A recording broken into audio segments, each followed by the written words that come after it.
Assalamualaikum warahmatullahi wabarakatuh. Oke guys, di sini kami dari kelompok 4 pada mata kuliah pemrograman berorientasi objek akan menjelaskan aplikasi kami yang berjudul Sistem Perpustakaan yang berfokus pada peminjaman dan pengembalian buku. Perkenalkan, nama saya Yani Gultom. Di sini saya sebagai hipster atau yang biasa kita sebut desain. Di sini saya akan menjelaskan desain yang telah saya buat tentang peminjaman dan pengembalian buku. Di sini terdapat 4 slide. Yang pertama itu di slide pertama ada pencarian buku, peminjaman buku, pengembalian buku, riwayat, informasi, dan keluar.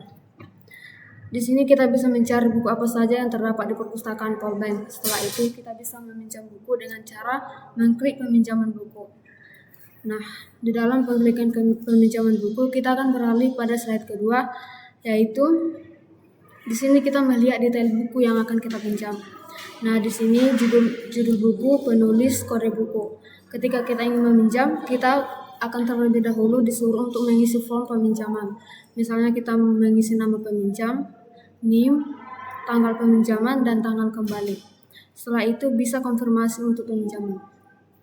Setelah konfirmasi peminjaman, kita akan beralih pada slide ketiga, yaitu status peminjaman buku. Di sini bisa dilihat total buku yang akan kita pinjam berapa. Misalnya di sini kita pinjam 1 buku dengan judul Laskar Pelangi.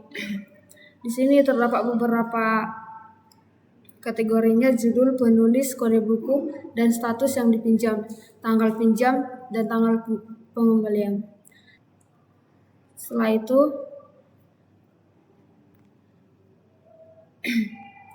kita beralih ke pengembalian buku. Pengembalian buku ini terdapat pada slide keempat, yaitu status pengembalian. Nah, di sini kita bisa melihat status buku yang sudah kita kembalikan berapa. Misalnya di sini ada 1 dengan judul Laskar Pelangi. Ketika kita ingin mengembalikan buku, kita akan disuruh mengisi form lagi dengan nama, NIM, tanggal peminjam, dan tanggal pengembalian. Setelah itu klik status buku dikembalikan jika benar-benar sudah dikembalikan. Demikian desain yang bisa saya jelaskan. Selanjutnya akan dijelaskan oleh teman saya. Oke, baik, saya Indah Sari Tuasitorus sebagai hacker akan menjelaskan sedikit programan dalam logikanya. Yang pertama yaitu konfigurasi atau konstan. Pada bagian ini terdapat kelas konfigurasi perpustakaan yang digunakan untuk menyimpan nilai tetap yang digunakan dalam program, yaitu lama peminjaman 7 hari dan denda keterlambatan sebesar 500 perak per hari. Dengan cara ini, jika suatu saat aturan berubah, kita cukup mengubah nilainya pada satu tempat saja. Selanjutnya pada exception khusus atau abstraction.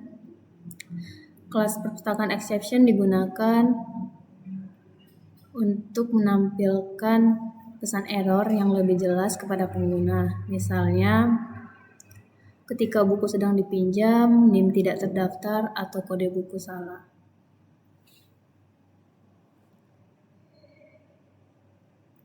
Untuk kelas bukunya digunakan untuk menyimpan data buku seperti kode, judul, penulis, dan status ketersediaan. Data dibuat private menggunakan underscore sehingga tidak bisa diakses langsung dari luar kelas. Selain itu, kelas ini juga mempunyai metode pinjam dan kembalikan untuk mengubah status buku.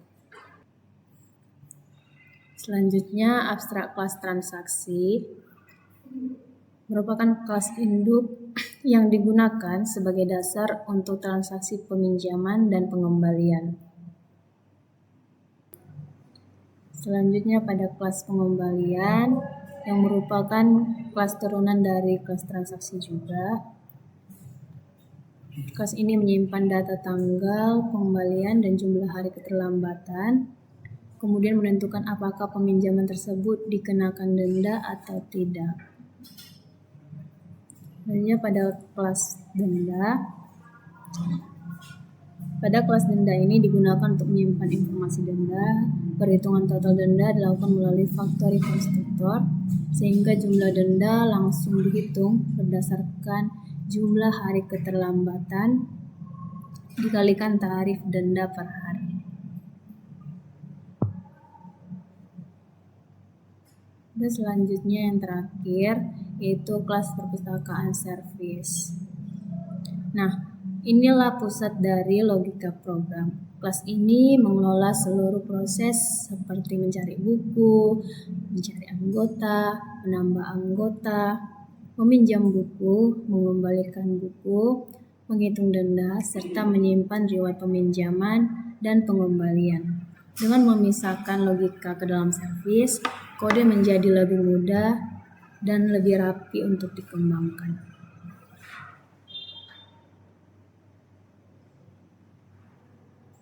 Ini untuk menyimpan list untuk riwayat.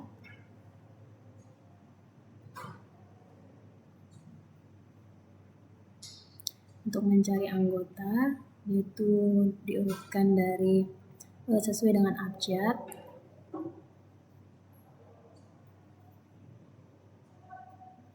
Tambah anggota. Nah, selanjutnya ini ada list untuk data awal buku dan list untuk data awal anggota.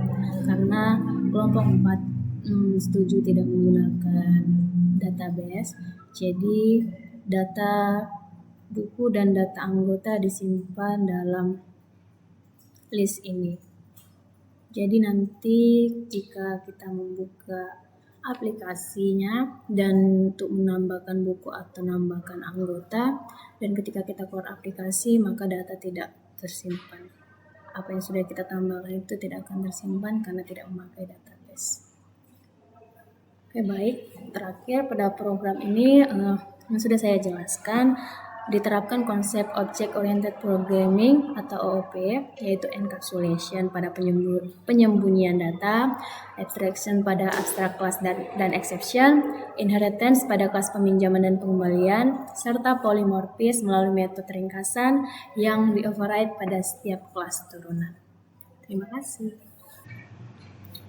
Oke, assalamualaikum warahmatullahi wabarakatuh. Di sini saya Muhammad Nurwahid Al-Hakimi ingin menjelaskan kode-codingan Dart ini selanjutnya. Di sini kita langsung pergi ke main. Main ini fungsinya pintu utama masuk aplikasi, di mana aplikasi nanti awal mulai atau beroperasi, kode inilah yang difungsikan nanti. Oke, setelah menjalankan run main tadi, fit main, kita akan dibawa ke dashboard, yaitu di sini fungsinya merupakan fondasi utama atau pintu masuk menjalankan aplikasi sebagai berbasis Flutter.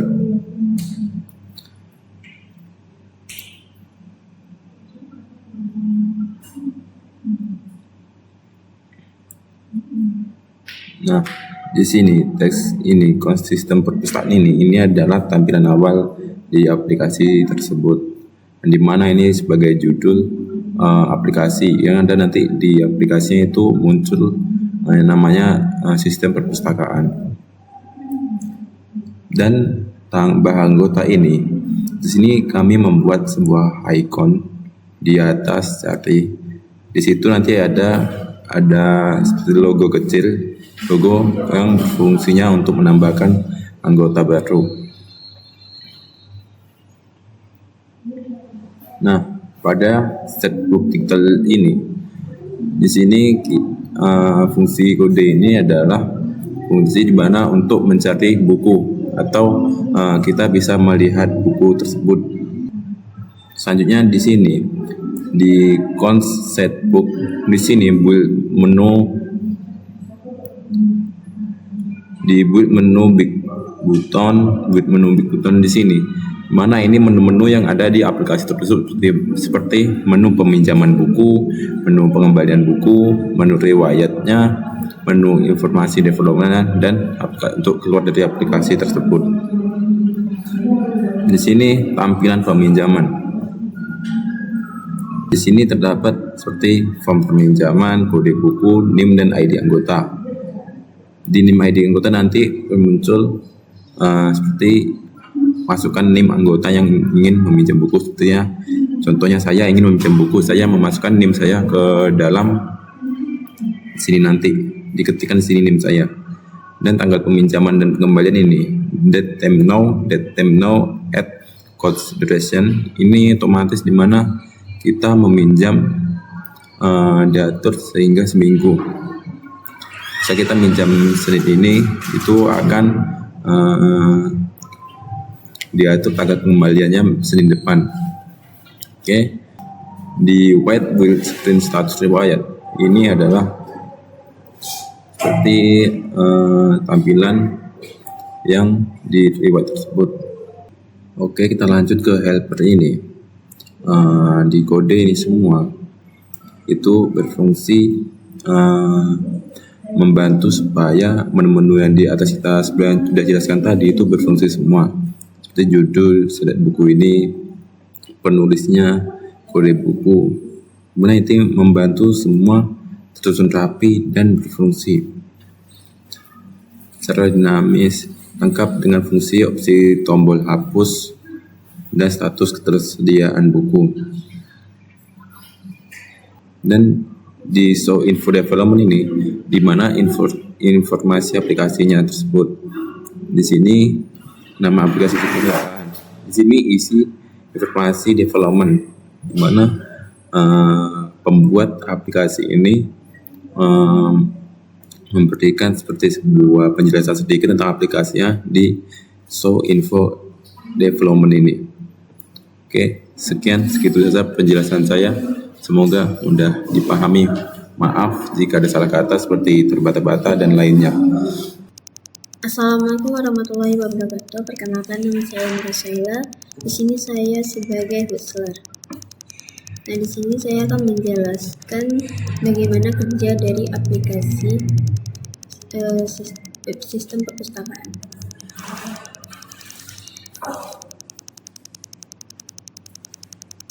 Pada slide ini ditampilkan halaman utama aplikasi agar pengguna dapat mengakses berbagai fitur dengan mudah. Nah, di bagian atas terdapat kolom pencarian yang pengguna cukup mengetik nama buku lalu menekan tombol cari.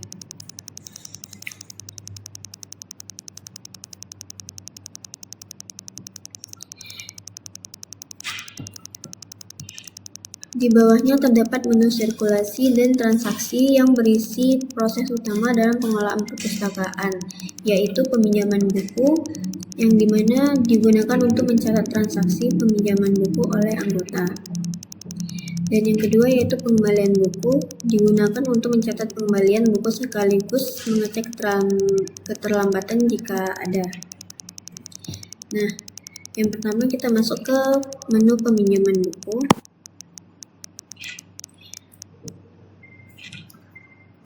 Di dalam menu peminjaman buku ini terdapat detail untuk melihat. Nah, di dalam menu detail itu terdapat buku apa yang tersedia yang ingin kita pinjam. Misalnya kita ingin meminjam buku Laskar Pelangi, maka kita akan mengetik kodenya di sini.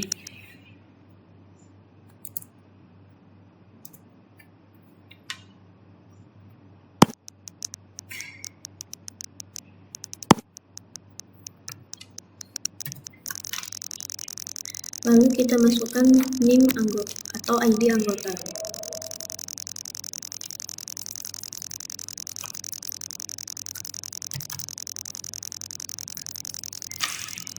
Untuk tanggal pinjam dan tanggal kembali itu tidak bisa diubah karena sudah otomatis dari peminjaman.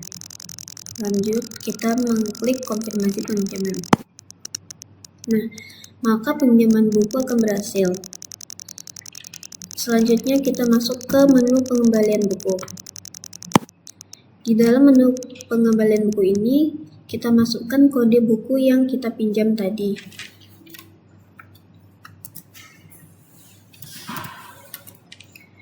Lalu masukkan NIM anggota.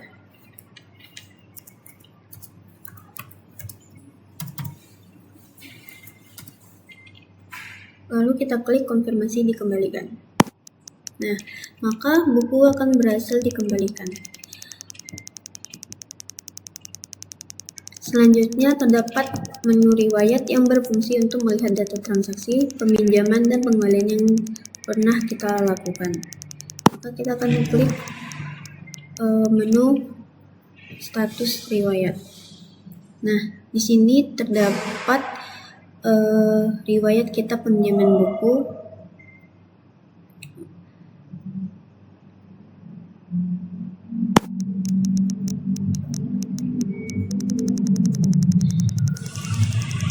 kemudian ada menu informasi development yang berisi informasi mengenai pengembangan atau versi aplikasi tersebut. Nah,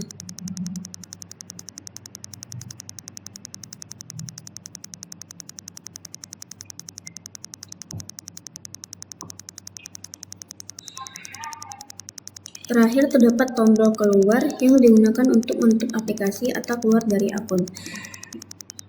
Baiklah, secara keseluruhan tampilan ini dibuat sederhana dan mudah dipahami sehingga pengguna dapat melakukan pencarian peminjaman maupun pengembalian buku dengan cepat dan efisien. Sekian penjelasan saya, terima kasih. Demikian hasil presentasi untuk aplikasi ini. Jika ada saran untuk pengembangan aplikasi kami, silakan dikomentari di bawah ini.